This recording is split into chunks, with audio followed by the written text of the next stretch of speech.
We are at home in our own condo in Bangkok, and today we would like to talk about the process of buying condo in Thailand. Our first condo, we stayed near BTS Krung Thonburi, and it was near my dad's house, and it cost 25,000 baht a month, which was about $775. The building was nice, and it was 62 square meters.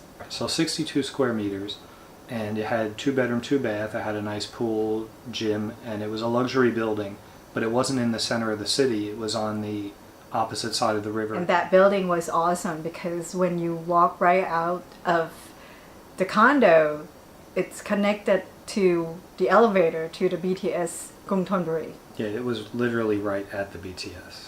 After Jam got a job here in Thailand, the commute from BTS Krung Thonburi was very difficult for her. She got roughed up on the train every day for about an hour coming and going, and it was pretty horrible. So we decided she had to move somewhere closer to her job. So when our lease was up, we left our first condo and got one on Sukhumvit Road. Near BTS Onut, basically. 300 meters approximately walk from the condos to the BTS station. It was so convenient. And the same thing, we have 2 bedrooms, 2 bathrooms, and we spend 25,000 baht a month. Yeah, the condo was slightly smaller, but the layout was better. And although the actual square meters were smaller, the functional space was bigger. It was probably the best apartment we've lived in here in Thailand as far as like creature comforts. It was pretty awesome. And the location was awesome in the building because it was so quiet. The neighbor next door went there once a month, and we at the corner, we don't have another side of the neighbor. So it was super quiet. Yeah, it was super quiet, and it was at the back of the building, so it was really awesome. It was facing away from the street, away from the train. Right. In the lease end, we had to come up with the ideas to continue the lease or what? Or buy. Now, the decision was not easy. We had heard many things about the condo market before we moved to Bangkok. I mean, you know, Jam's Thai. I've been coming to Thailand for a really, really long time. And I mean, we're not stupid. We've heard of people that lost big in condos. We heard of people that obviously got in at great prices and made a killing. So it was not an easy decision, but we figure we'll look, see what's available in our price range, which was important, right? And then we'll make the determination if we want to buy it. There's no harm in looking. So we set out and started searching buildings in our area where we lived in Unut because we liked it. And we also realized that this was really an up-and-coming area. It had been said for a long time, and we saw the development. I mean, before we bought here, they were building maybe half the projects that have already been completed, and now there's already 3 times that going up. So it turned out to be a good decision to stay here. Because in Onut area, they have a lot to offer. Near the train station, they have Tesco Lotus. They have Century Mall that you can shop and have movie theater, have a lot of food. They have a lot of markets, and it's super convenient. Have a lot of everything. Yeah, here on Soy 77, they have Big C Extra. It's a really huge one, and it also has stores in there. Right on the other side of our condo building now, they're building this People's Park, which is a community mall, and it's scheduled to open soon, really soon. And they're going to have a big gourmet market in there, so that's really awesome. And we have a couple of max value supermarkets. We can walk to most of those places if you don't have to carry a lot of stuff, you know. We have to mention they also built a Macro right up the road from where we live. Macro is like the wholesale superstore. So like if you live in the US, it's like a Costco. It's super amazing store where we are into juicing. So it's really awesome for buying like, you know, big bulk vegetables and fruits and stuff like that. So awesome Macro, we love you. we start with the process of buying condo. How hard was it? It was unbelievably easy for us. It took us by extreme surprise. After living in Thailand for 2 years and change and having a fair amount of adversity, basically if you want to get something done, it's never an easy, straightforward process for a non-Thai person such as myself, and it's not necessarily an easy process for a Thai person such as yourself. Things don't move fast, basically, especially when it comes to financial transactions. So in all honesty, and maybe this is a bit naive, but we really thought we were going to look for a few months. You know, we had already signed our lease at this point in our rental, and we had to hurry things along, let's just say, because we found a great place very quickly within a couple of weeks of looking. Dealing with real estate agents in Thailand, how was your experience? It was abysmal is the only word that could describe it. We know there are some good real estate agents here. We actually are very good friends with one. The vast majority of people who call themselves real estate agents here have no real estate knowledge or training, and they basically drag you around and waste your time taking you to places they can't get keys for, places that don't suit what you're looking for. They don't even know where the place is. They can't find it. I mean, this is like literally our experience. So we did spend a couple of weeks, me especially, spent a lot of time looking at different buildings, and what we really did was start to narrow down the building. Like, okay, the unit didn't suit, but the building might. So then we started to basically do the work ourselves using like DD Property and Hip Flat, you know, some of the websites that have all the listings, to find something, you know, that would be available, and that at least got us in the ballpark to see what our money was going to buy. We don't have 20 million baht to spend. If we did, it would have been super easy. But when you're trying to find a great home, not an investment, but a place you're going to live, it has to have a good pool, a good location, etc., and it has to fit your budget. Now it becomes a little more challenging, especially if you don't want to live in a building like we did before the one we actually bought in. The building on Sukhumvit Road near BTS Annut was great, but it was an Airbnb hotel. We love Airbnb, but you don't necessarily want to buy in a building that's filled with Airbnbers. It's like people on vacation and you want to live your life, you know, so it's not a good experience. Yeah, it's not a good experience. So we wound up finding a good listing that we bought. This unit here, this is a 2-bedroom, 1-bath, which was a huge concession for Jammy. She really likes having 2 bathrooms. It just is like a security blanket for her. This was the major concession here. The other major concession was we went from 57 or 59 square meters in the second condo down to 47 and change, just shy of 48, I guess, in this unit. Now, I'm a drummer and I have a drum set, a big drum set. So, I mean, this is going to be a challenge. We knew it, but we were going to make it work.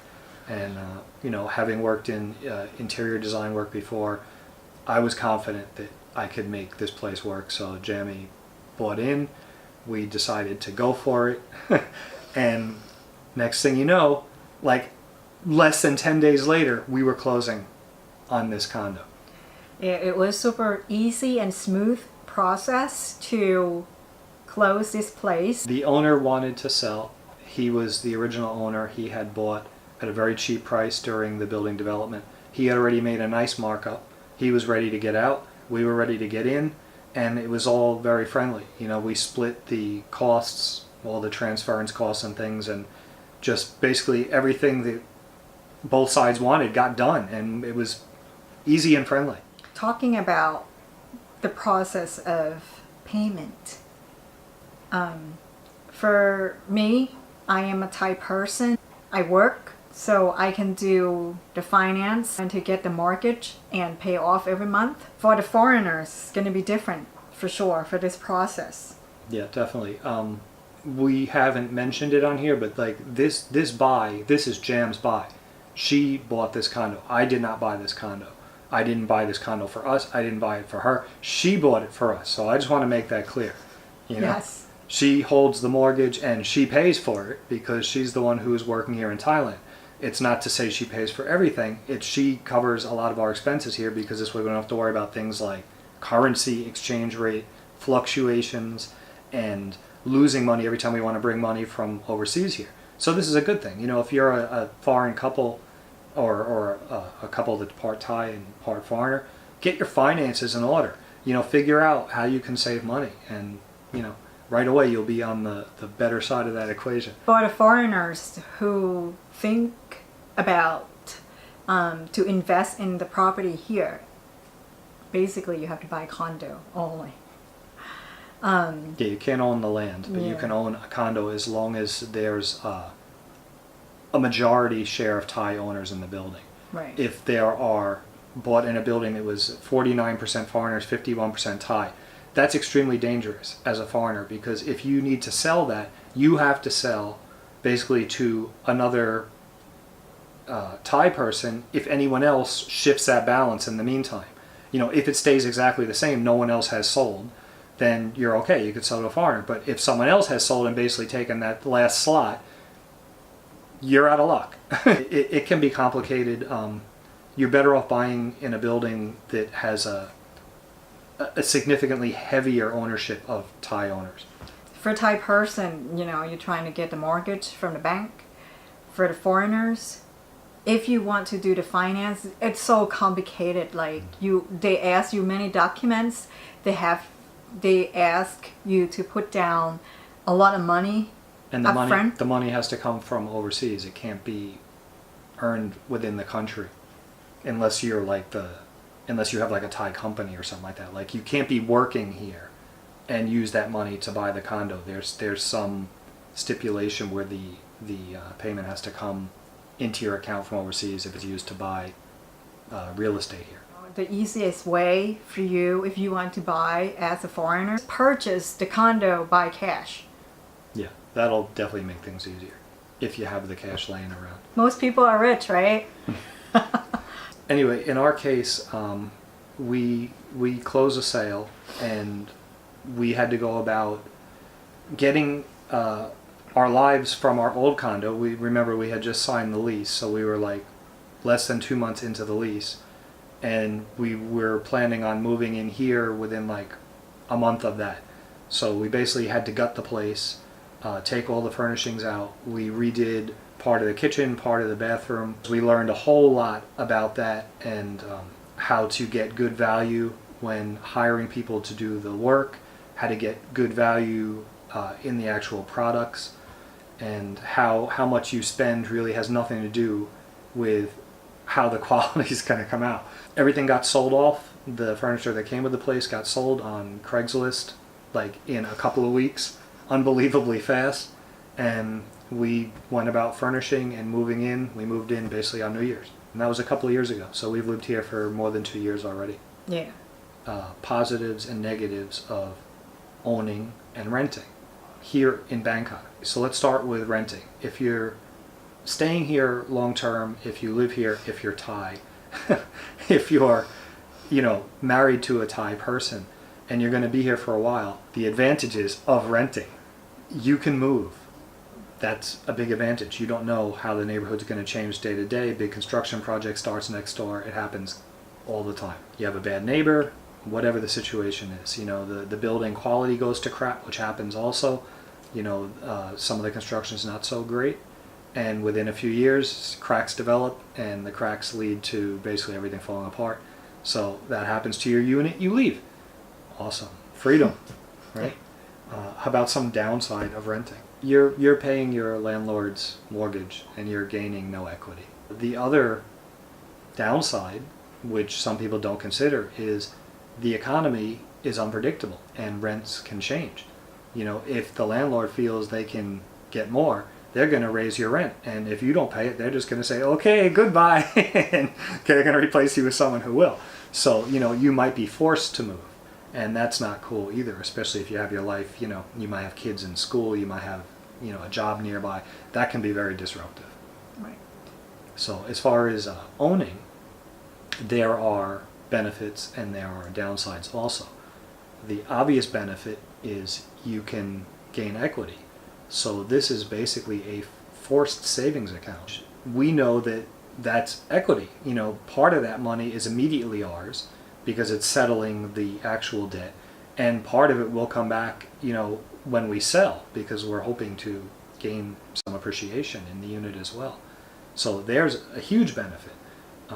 Stability is another great benefit. You know it's a fixed cost. You know what you're going to be paying every month this year, next year, and of course things generally get more expensive, right? Not less. So, you know, you buy something and you hold it for 10 years, 15 years. What you paid 15 years ago is a lot less money 15 years in the future, most of the time. So that's good, you know, and you still have the same quality of life as long as you bought something decent. We're enjoying the view here, and we'll see you again next time, guys. Take it easy. Peace.